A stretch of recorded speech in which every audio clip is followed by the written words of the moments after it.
سوال: ابراہیم علیہ السلام کو اولاد کی نعمت کس عمر میں ملی تھی؟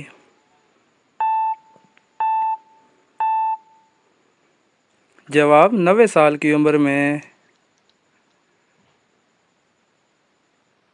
سوال: طاہرہ آپ صلی اللہ علیہ وسلم کی کون سی بیوی کا لقب تھا؟ جواب: حضرت خدیجہ رضی اللہ تعالی عنہا کا۔ سوال: خانہ کعبہ کے اندر کس کی ولادت ہوئی تھی؟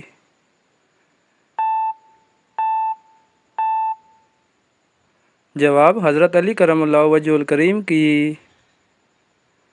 سوال: قرآنی سورتوں کے نام کس نے تجویز کیے اور لکھے تھے؟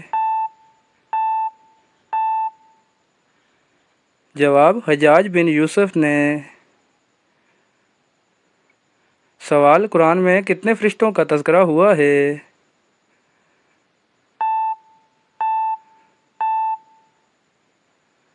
جواب: 12 فرشتوں کا۔ سوال: توبہ کا دروازہ کب بند ہو جاتا ہے؟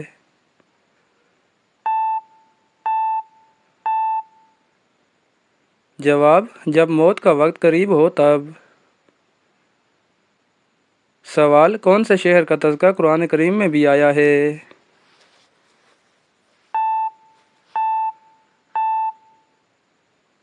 جواب: مکہ شہر کا۔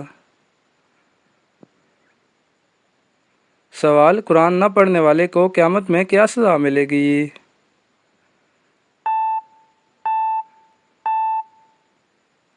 جواب: اندھا کر کے اٹھایا جائے گا۔ سوال: لوط علیہ السلام کی قوم پر عذاب کے واسطے کتنے فرشتے اترے تھے؟ جواب: 18 فرشتے۔ سوال: بچوں کا نام کس کے نام پر رکھنے کا حکم ملا ہے؟